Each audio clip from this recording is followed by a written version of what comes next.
बात नहीं, बट आप लोग प्लीज ऐसा मत सोचिए कि हमें यहाँ पे खड़ा होकर अगर चार चार बोलने पड़े तो हमें चाहिए। क्यों डरना? बिल्कुल आप अपने डर को हटाइए। बिल्कुल अगर हम चार लोगों के बीच प्लीज मैं आपके लिए नहीं बोल रही हूँ, अगर हम अपनी झिझक को चार लोगों के बीच नहीं खत्म कर पा रहे, हम अपने बच्चों को कैसे मोटिवेट करेंगे? कैसे करेंगे हमारे मोटिवेट? अब मान लीजिए एक बहुत बड़े एक फंक्शन चल रहा है और सबके बच्चे आके कुछ बोल के जा रहे हैं, कोई पोएम बोल रहा है, कोई कविता बोल रहा है, कहानी बोल रहा है, कोई कुछ, और उस बीच में हमारे बच्चे का नंबर आता है और हमारा बच्चा जाके ऐसा स्टक खड़ा हो जाता है। घर पे जाके क्या करोगे आप? क्या करेंगे ना? तो वो उसकी हेजिटेशन कैसे जाएगी बाहर? हम भी देखकर मेरी मम्मी इतना बोलती है, मेरे पापा हट जाए तो मैं भी पीछे हट सकता हूँ। वो हमको चीज हम डालेंगे बच्चों ना। हमारा काम है बच्चों को सिखाना, टीचर का काम है बच्चों को सिखाना, लेकिन अंदर से डर झिझक खत्म करना एक माँ कर सकती है। नहीं बेटा, आप कर सकते हो, क्योंकि देखिए क्लास में 30, 35, 50 बच्चे होते हैं, टीचर के पास इतना सफिशिएंट टाइम नहीं होता कि पर्टिकुलर एक बच्चे के पास जाकर वो उतना स्पेशल अटेंशन दे पाए। समझ सकते हैं आप यहाँ पे? बट आपके पास आपका एक या दो बच्चे होंगे, ज़्यादा से ज़्यादा 3 बच्चे होंगे। आपको वैसे भी फैमिली प्लानिंग वगैरह बहुत चलने लगे, तो नाराज ना आपसे। आज फर्स्ट डे था इसलिए मान जाती, नेक्स्ट टाइम नहीं मानूंगी, ठीक है? तो मैं इनसे पूछना चाहूँगी और आप लोगों तक भी ये चीज़ पहुँचाना चाहूँगी कि ये अपने घर की चीज़ों को, घर के टाइम को कैसे मैनेज करती है, जो अपने बच्चों की पढ़ाई पर ये उतना टाइम दे पाती है। तो ये शिक्षा देते हुए चले जाए तो बच्चा कभी गलती कर ही नहीं सकता। कहीं ना कहीं सब होती है कि बच्चे ने कोई गलती की। स्कूल में क्या सिखाते हैं आपको? आपकी टीचर यही सिखाती है आपको? स्कूल में यही सीखा आपने? ट्यूशन में यही सीखा आपने? बट कोई ये नहीं पूछता है ना घर में कि मम्मा ने क्या सिखाया आपको? हाँ, मम्मा को पूछते हैं ससुराल में जो बेटी जाती है ना, तब बोला जाता है तेरी माँ ने क्या सिखाया तुझे? ऐसे करके क्वेश्चन सिर्फ ससुराल में होता है। तो मैं राइट और रॉन्ग? मम्मी का नाम तभी आता है जब जैसे शादी हो जाती है लड़की की, और लड़की जब कोई गलत काम करती है या कोई काम नहीं कर पाती है, तो सास ने जो सोचा होता अपनी बहू के लिए, मेरा जाके ऐसे करेंगे ऐसे करेंगे, और उनके सोच पर जब वो खरी नहीं उतर पाती, क्योंकि हर किसी को मैनेज करने में थोड़ा टाइम लगता है, तब आता है माँ का नंबर। अरे इसकी माँ को ये नहीं सिखाया, उसकी माँ ने तो वो नहीं सिखाया, तो जब एक छोटा बच्चा होता है ना, तो उसकी जो भी गलती आती है सबसे पहले हाईलाइट होती है टीचर, स्कूल। तो मैं यही कहना चाहूँगी आप लोगों को, बार बार मैं यही चीज़ बोलना चाहूँगी कि प्लीज़ अगर कोई भी दिक्कतें होती है, कोई भी प्रॉब्लम होती है, तो आप लोग टीचर के साथ कम्युनिकेशन कीजिए बहुत प्यार से। उनको ऐसा ना लगे कि मतलब नेक्स्ट टाइम वाले उनकी मदर ने बुलाया है तो अरे यार पता नहीं क्या होगा, अरे उनकी मदर ने बुलाया है, चलिए ठीक है, बहुत अच्छा, बहुत अच्छी, बहुत हेल्पिंग है और बहुत अंडरस्टैंडिंग है। ये होना चाहिए टीचर का जो थॉट होता है आपको लेकर। सो मैंने शायद बहुत ज़्यादा बोल दिया। अब मैं आप लोगों से बोलना चाहूँगी, आप लोग भी अपने एक्सपीरियंस शेयर कीजिए। आराध्या की मम्मा, मैं सबसे पहले आपसे स्टार्ट करूँगी। जाना चाहिए और बहुत अच्छा लग रहा है कि आप लोग यहाँ पर आई, मैम ने जो बातें कही आप लोगों को सुन रहे हैं, समझ रहे हैं, और आगे यही आशा है कि आप उस पर थोड़ा सा अमल भी करेंगे।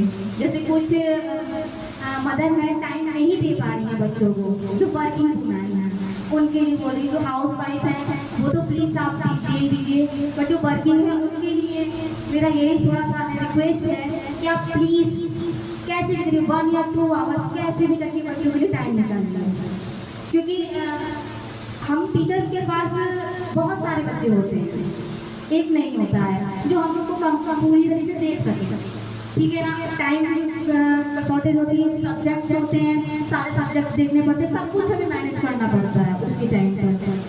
तो आपका एक ही बच्चा या 2 बच्चे जो भी है, तो आप इतना तो टाइम दे सकते हैं उनको, ठीक है? आप कितना ही वर्क करते हैं, और भी मदर्स हैं मैंने देखा है कि वो वर्किंग वुमेन्स हैं, वर्क करने के बाद भी बच्चों को इतनी अच्छी तरह से केयर कर रही है, देख रही हैं, तो ये चीज़ बहुत देखने को। हमारे स्कूल में भी बहुत से ऐसी टीचर्स मदर्स हैं जो बच्चों को इस तरह से केयर कर रही हैं।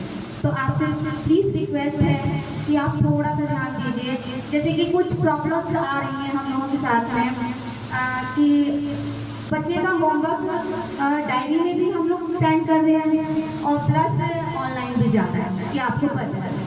बट मुझे ऐसा लगता है कि कुछ पेरेंट्स शायद आपको नहीं देख पा रहे या समझ में अगर कुछ प्रॉब्लम हो रही है कि आपको शायद आपको समझने में प्रॉब्लम हो रही है, तो आप प्लीज़ कंसल्ट कीजिए स्कूल में आकर, मैम से पूछिए कि मैम किस टाइप से होमवर्क सेंड कर रही हैं। और एक बार आप मतलब मीटिंग इसीलिए रखी गई है कि आप बताइए आपको जो प्रॉब्लम हो रही है। बच्चों के बारे में काफ़ी कुछ बताया, तो आप लोग काफ़ी कुछ सुन के बोर हो चुके होंगे। तो चलिए मैं आपको कुछ एक छोटी सी कविता सुनाती हूँ माँ के ऊपर, उसके बाद मैं फिर आपको कुछ और बताऊँगी आपके लिए।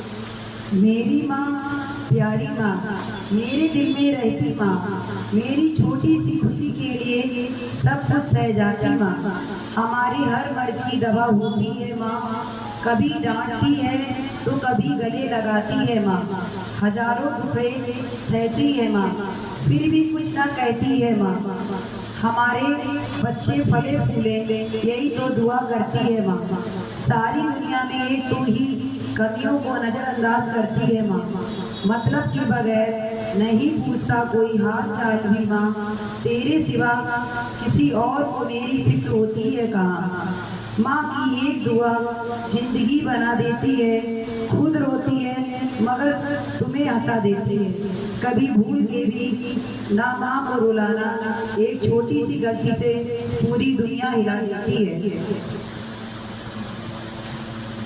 इसी तरह से हर रिश्ते में मिलावट देखी, कच्चे रंगों की सजावट देखी, लेकिन सालों साल देखा है माँ को उसके चेहरे पर ना कभी थकावट देखी, ना ममता में कभी मिलावट देखी। ऐसी ही हजारों फूल चाहिए एक माला बनाने के लिए, दीपक चाहिए एक आरती सजाने के लिए, हजारों बूंद चाहिए समुद्र बनाने के लिए, पर एक अकेली ही काफी है माँ अपने बच्चों की जिंदगी को स्वर्ग बनाने के लिए। पर अपने बच्चे का पूरा भविष्य निर्भर करता है।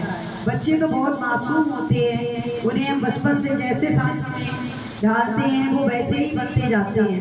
हम कभी अपने बच्चों पर ज़्यादा गुस्सा करते हैं, बच्चे अच्छा बुरा अपने घर में ही देखकर सीखते हैं, इसलिए हमें अपने बच्चों पर कभी ज़्यादा गुस्सा नहीं करना चाहिए, उनको कोई भी बात उनको प्यार से समझाना चाहिए। और बच्चे की पहली प्रथम पाठशाला उसका घर होता है, उसकी माँ होती है, उसकी माँ जो भी शिक्षा देती है बच्चा पहले वही ग्रहण करता है, उसके बाद वो अपने स्कूल में आकर अपना दूसरा कदम रखता है। बच्चों के सामने माता पिता का व्यवहार बहुत ही सुलझा हुआ होना चाहिए, क्योंकि बच्चे ऐसे होते हैं वो अपने माँ बाप को देखकर ही प्रेरणा लेते हैं, जो भी उनके घर में माँ बाप के बीच में जो भी व्यवहार होता है वो उसको पहले देखते हैं, सीखते हैं। आपस में अगर मम्मी पापा अच्छे से रहते हैं, प्यार से रहते हैं, तो बच्चा भी देखता है बहुत अच्छा खुश मिजाज में रहता है। अगर मम्मी पापा आपस में झगड़ा करते हैं, जरा सी बात पे आपस में झगड़ा होता है, तो बच्चा भी इरिटेट होता है, डेली देखकर सुनकर वो सोचता है मम्मी पापा डेली लड़ते रहते हैं, झगड़ते रहते हैं, तो इससे वो डिमोटिवेट होता है, वो ये सोचता है मम्मी पापा भी वो कह नहीं पाता, बहुत सी बातें उसके मन में चलती रहती है, वो सोचता है कि मम्मी पापा लड़ क्यों रहे हैं, क्यों, मतलब वो नहीं समझता है कि घर को लेकर आप लोगों के बीच में कुछ भी बात डिस्कस करते हैं तो बच्चा सफर कर पेट में गर्भ में बच्चे को रखती है, उसके बाद इस दुनिया में लेके आती है, इतना तकलीफ सहन करती है, एंड उसके बाद भी उसकी रिस्पॉन्सिबिलिटी जो ख़त्म नहीं होती, वो पर डे हर दिन मतलब वो बढ़ती जाती है। चलिए बाकी सब तो हमने आप सबको क्लियर कर ही दिया है, बस मैं 3 टॉपिक्स को लेकर मैं थोड़ा सा कुछ शब्द बोलना चाहूँगी, कुछ डिस्कशन करना चाहूँगी। फर्स्ट जैसे मैम ने बोला था पंक्चुअलिटी को लेकर, पंक्चुअलिटी सिर्फ स्कूल आने तक नहीं है, पंक्चुअलिटी मीन्स आपको एक टाइमिंग सेट करना होगा अपने बच्चे को लेकर, उसके स्कूल आएगा बच्चा तभी जब वो टाइम में उसको आप सुबह उठाएंगे, ठीक है। अब बच्चा है, जाहिर सी बात है नींद आती है बच्चे को, सुबह उठाना भी उसके लिए बहुत मुश्किल होता है उसको, तो फर्स्ट ऑफ ऑल उसको टाइमली आप सुलाइए, ठीक है। देन उसकी नींद पूरी होगी तो वो टाइम में उठेगा। ठीक है, एक टाइम सेट कीजिए कि एक टाइम पर आपको उसको बच्चे को रात को सुलाना है। ठीक है, एक खाने का टाइम है या स्टडी को लेकर तो मतलब थोड़ा अभी से थोड़ा सा टाइम टेबल उसका सेट करेंगे तो मे बी आगे चलकर आपको ज़्यादा प्रॉब्लम्स नहीं होंगी, राइट। एंड सेकेंड, होमवर्क को लेकर जैसे मैम ने बोला कि क्लास वर्क जाता है, होमवर्क जाता है, उसके बाद भी बच्चों का वर्क कंप्लीट नहीं होता, जिससे टीचर्स को काफ़ी प्रॉब्लम फेस करनी पड़ती है। कुछ बच्चों की नोटबुक चेक नहीं होती, जिनकी चेक अगर करते भी हैं देन उनका वर्क कंप्लीट नहीं होता। ठीक है, टीचर्स को भी थोड़ा गुस्सा आता है तो कभी कभी वो भी स्क्रैप कर देते हैं बच्चों को, तो हमें भी अच्छा नहीं लगता बच्चों के घर हाथ उठाना या कुछ है डांटना। बट चलिए कभी कभी माँ का रोल जो है वैसे टीचर का भी, टीचर तो दो साइड है, एक माँ का भी रोल प्ले करती है प्लस एक शिक्षक का भी, तो हमारे ऊपर भी रिस्पॉन्सिबिलिटी ले सकते हैं। बच्चे ऐसा नहीं कि मोबाइल का मिसयूज ही कर रहे हैं, बच्चे काफ़ी अलर्ट हो रहे हैं और मुझे क्लास में आके ऐसी ऐसी बातें बताते हैं कि मैं काफ़ी हैरान हो जाती हूँ कि हमारे स्कूल के बच्चे इतनी सारी चीज़ें जानते हैं। हैरान हो जाती हूँ कि हमारे स्कूल के बच्चे इतनी सारी चीज़ें जानते हैं। काफ़ी एक्टिविटी जो हमारे वर्ल्ड लेवल पे होती है, मैम यहाँ पे लड़ाई हो गया, यहाँ पे वार हो गया, यहाँ पे IPL मैच चल रहा है, यहाँ पे चंद्रयान हमारा मिशन आगे तक चला गया, हमारा आदित्य 1 यहाँ तक पहुँच गया, हॉलीवुड में ये रिलीज हो रहा है मूवी, तो बच्चे काफ़ी अवेयर हो रहे हैं, अवेयरनेस आ रहा है बच्चों में। ऐसा नहीं कि बच्चे मोबाइल के मिसयूज ही कर रहे हैं। आप लोग प्लीज टेक सेवी बनिए। टेक सेवी का मीन्स ये है कि आप लोग बच्चों को गाइड कीजिए प्रॉपर, कि बच्चे आप लोग जैसे बता सकते हैं कि बच्चे डिस्कवरी चैनल देख लो, बच्चे एनिमल प्लेनेट देख लो, बच्चे आप आज का न्यूज देख लो, बच्चे NDTV न्यूज इंग्लिश में आता है, आप लोग का माइंड और शरीर स्वस्थ रहेगा तभी बच्चे का पढ़ने में मन लगेगा। क्योंकि शरीर और दिमाग जब तक स्वस्थ नहीं रहेगा बच्चे का मन बिल्कुल नहीं लगेगा। बाहर की चीज़ मैं बोलूँगी बिल्कुल नहीं देना। हफ्ते में कभी आपने लंच में जैसे कि मैगी मैं तो कहती हूँ बिल्कुल नहीं देना चाहिए। इससे लीवर आँखें और दिक्कतें आती हैं। इस समय कैंसर की प्रॉब्लम ज़्यादा हो रही है क्योंकि आप लोग और एक स्वास्थ्य बिल्कुल नहीं। वेजिटेबल ग्रीन वेजिटेबल 2 चपाती छोटी से, इससे ज़्यादा नहीं। फिर डेली में देखो सारे बच्चे श्वास पराठे, ठीक है। और कभी उनको निगेटिव मत लीजिए कि नहीं उनका बच्चा बहुत अच्छा, मेरा आप नहीं अच्छे हो। आप अपने बच्चों का कंपेयर किसी दूसरे बच्चों से कभी मत करिए। आपका बच्चा बहुत अच्छा है। हर बच्चे का माइंड अलग अलग होता है। हमारा बच्चा उनका बच्चा का माइंड उनसे ज़्यादा तेज है, आपका बच्चा और कुछ कर सकता है। ये नहीं कि हर बच्चा पढ़ाई की लाइन में है, किसी के बच्चे का खेल में है, किसी के बच्चे का सिंगिंग में। कि बच्चा देखो किस लाइन में जाना चाहता है। ये नहीं कि पढ़ो। बच्चे को आप कभी देखो कि छोटा बच्चा है कि उसका माइंड क्या करना चाह रहा है, क्या करेगा। ड्राइंग करना चाह रहा है, छोड़ो ड्राइंग करें।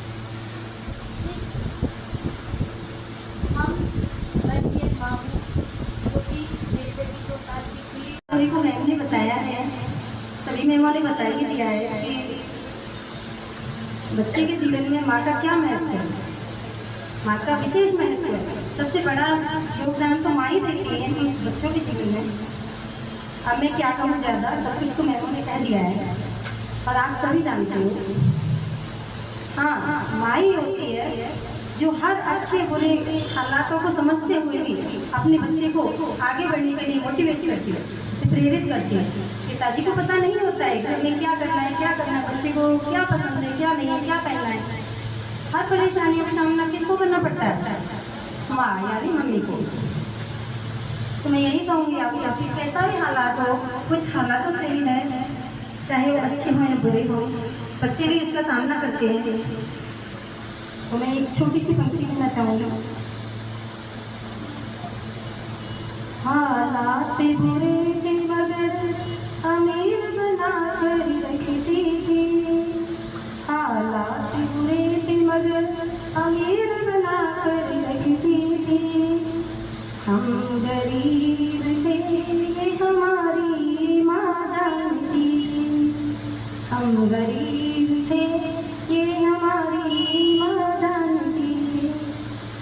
मतलब माँ ही जानती है कि हम किस कंडीशन से गुजर रहे हैं इस टाइम। है, अलग क्या है, लेकिन बच्चों को कभी फेल नहीं होने देती है। ये कौन करता है? माई करती है ना। तुम्हें आंसर स्पेंड कर रहे हैं बच्चों से अलग, हस्बैंड से अलग, इधर उधर की बातों से अलग, एज अ फ्रेंड सर्कल हम लोग बैठ के बातें में अच्छा लगता है। मैम मेरा तो यही है, मेरा बेटा भी बहुत छोटा है, तो मुझे उसे बिठाना वो मेरे लिए बहुत बड़ा टास्क है। 3 इयर्स का है, तो उसको यह है कि वो सामने बैठा रहे, बुक खोल के बस बैठा रहे, चाहे कुछ नहीं पढ़े, बट अभी बैठना सीखे घंटा मेरे साथ। जब तक वो मेरे साथ बैठना नहीं सीखेगा एक घंटा, जब तक वो पढ़ेगा नहीं। तो चाहे मैं उसे कलर्स दे दूँ, वो कलर्स में हाथ मारे, उसमें करे, उसको कलर्स की नॉलेज देना, ये सारा मेरा रहता है। बाकी अभी ऐसा कुछ नहीं है कि प्रॉपर 1 घंटा मुझे पढ़ाना है, 2 घंटा पढ़ाना है, ये नहीं है, सिर्फ बैठना सिखाना उसको मेरे साथ। लेकिन वो बैठे एटलीस्ट, क्योंकि वो बहुत होती है, कभी यहाँ भागे कभी वहाँ भागे, खींच खींच के लाके ना बैठो बैठो बैठो तब बैठता है। बाकी स्कूल से रिगार्डिंग पूछती मुझसे कि आपने क्या करा क्या नहीं करा, बताता है, सब चीज़ें बताता है कि ऐसा किया, मैं वहाँ गया, मैं मैम के पास था, प्रिंसिपल मैम के पास था, वहाँ बैठा, चीज़ें मैं सारी बताता है। ठीक है हाँ, बस थोड़ा सा मेरा एक ये है कि जैसे बच्चे कुछ एक्टिविटी करते हैं तो मेरे अकॉर्डिंग चाहे थोड़ी सी पिक शेयर अगर हो जाए पॉसिबल, तो वो मुझे भी अच्छा लगेगा कि हाँ बच्चा रह रहा है, बस और कुछ नहीं। बाकी तो सब चीज़ें बेस्ट है एकदम। Thank you. Thank you. खर्चा हाउस वाइफ की हूँ, दोनों चीज़ चलाती हूँ। मगर मेरा बेटा जो छोटा वाला है, मैंने अपने 6 महीने पहले डाला था, 2.5 साल का था ना, वो बोलता भी नहीं है, भी हिसाब कुछ करता है, मगर मुझे इतना जो नहीं कि पढ़े कुछ भी करे, मगर बैठा रहता है, सोचना बैठा ठीक है। वही बोले मैंने आज तक किसी कंप्लेंट नहीं की, मुझे कभी शिकायत नहीं मिली उसकी। वो आता है खाता है, लोग कहते हैं कि जब खाली पढ़ता तो नहीं कहीं भी रहती थी, मैं तो वो जाए और खाना खाना सीख ले, वही बहुत मैंने अभी भी इंग्लिश के लिए मगर हटी आप घुमा देता है बात, मगर फिर वही कि पेंसिल जाता है, खा के आता है, नहीं आता तो छुट्टी लगती है। तो बच्चे तो ज़्यादा नहीं करते, मेरे छोटे बच्चे तो थोड़ा से काम है, वही जगह बैठता नहीं है क्लास में। जी जी, तो मुझे मैनेज करना पड़ता है कि मेरे घर का भी सामान है, बाहर भी सामान है, तो 3 दिन टाइम मेरा बच्चे को साथ दे नहीं पाती, मगर इतना वो भी नहीं है कि पढ़ो पढ़ो पढ़ो, क्योंकि मतलब पढ़ने वाले बच्चे खुद पढ़ना सीख जाएंगे, हम लोग पढ़ो पढ़ो देंगे तो वो खुद एक फील करते हैं कि नहीं मुझे नहीं पढ़ना है। तो मतलब जो मैंने ना बड़ी बेटी में दिया ना छोटी बेटी में दिया, मैंने मैम से छोड़ा है। अपने तक टाइम में भी 100% लगा दिया, तो मेरे पास भी नहीं था, मैं छुट्टी लगा रखा, थोड़ा टाइम होता है दिन में 2 घंटे प्लस, तो वही बिता लेती हूँ और ज़्यादा करती हूँ मैं कि दोनों टाइम मुझे मैनेज करना बहुत मुश्किल होता है, मैं कर लेती हूँ। आज भी टाइम निकाल के आई हूँ, बस thank you. Morning everyone and thank you so much ma'am जो आपने मुझे यहाँ पे ऐसे काबिल समझा कि मैं भी चाह रहा था मैं कुछ बोलूँ, और मुझे बहुत अच्छा लगा और मुझे इसकी बहुत पसंद है, बहुत पसंद है। मैं शुरू से ही चाहती थी कि मेरी बेटी यहाँ पढ़े, क्योंकि मैंने बच्चों को देखा है, टीचर्स को देखा है, अभी शायद तानी बनता है नहीं, मुझे वो टीचर्स बहुत अच्छी लगती हैं। उन्होंने मेरी बच्ची को एक माँ जैसा समझा।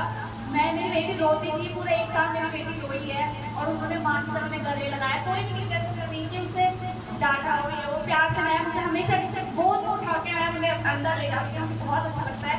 मैं बिल्कुल बेफिक्र हो जाती हूँ कि मेरा बच्चा रोएगा, मुझे इसमें कोई मम्मी तो मैम संभाल लेगी, बहुत अच्छा लगता है। मेरी बेटी बहुत अच्छे तरीके से बताती है, मैम ने मेरा ऐसा किया ये किया वो किया, बहुत अच्छा लगता है जब मैम से सबसे ज़्यादा बच्चों को प्यार की जरूरत होती है। और माँ के बाद मैम ही कैसी होती है स्कूल में, जो बच्चा मैम के साथ बिताता है तो मैम का सब बच्चे को भी ऐसा लगता है कि हाँ कोई हमारे स्कूल में भी है, मेरी बच्ची का। मैं अपनी मैम को बोलूँगी आपने ऐसा किया वो मुझे मैम से डराती है, मैम से नहीं वो मुझे मैम के लिए डराती है। और मैम जब ये से हमेशा अभी वो रोना कुछ टाइम पहले बंद किया है उसने, क्योंकि जाती है अंदर और मैम से कैसे भी करती है, मैम से वैसे संभालती है। वो बोलेगी मुझे खुद ही अपना बैग ले जाना है तो मैम को ले जाओ, ये वो प्यार से समझाती है। बहुत अच्छा लगता है टीचर का बच्चे को इस तरह ट्रीट करना। बिल्कुल मैं बिल्कुल बेफिक्र हो जाती हूँ कि मेरा बच्चा आगे मैम के पास है तो बेफिक्र। मुझे बहुत बुरा लगता है मैं शुरू से अपने बच्चे को छोड़ के आती हूँ, कैसे करेगी क्या करेगी, लेकिन मैम ने इतना प्यार किया कि मुझे बेफिक्र। वो रोती है तो मैं सोचती हूँ थोड़ी देर बाद मैम मुझे खुद ही बताती है आप तो देख के ही रोती है, वैसे नहीं रोती है। मुझे बहुत अच्छा लगता है। Thank you so much ma'am कि मेरी बच्ची को आपने इस तरह से ट्रीट किया, मुझे बहुत अच्छा लगता है। अपने घर के कामों को लेकर, हस्बैंड की प्रॉब्लम्स हैं, घर की प्रॉब्लम्स हैं, बच्चे का है, स्कूल का है, सब चीज़ आप कैसे मैनेज करते हैं, अपने एक्सपीरियंस से शेयर करें आपको। Hello everyone,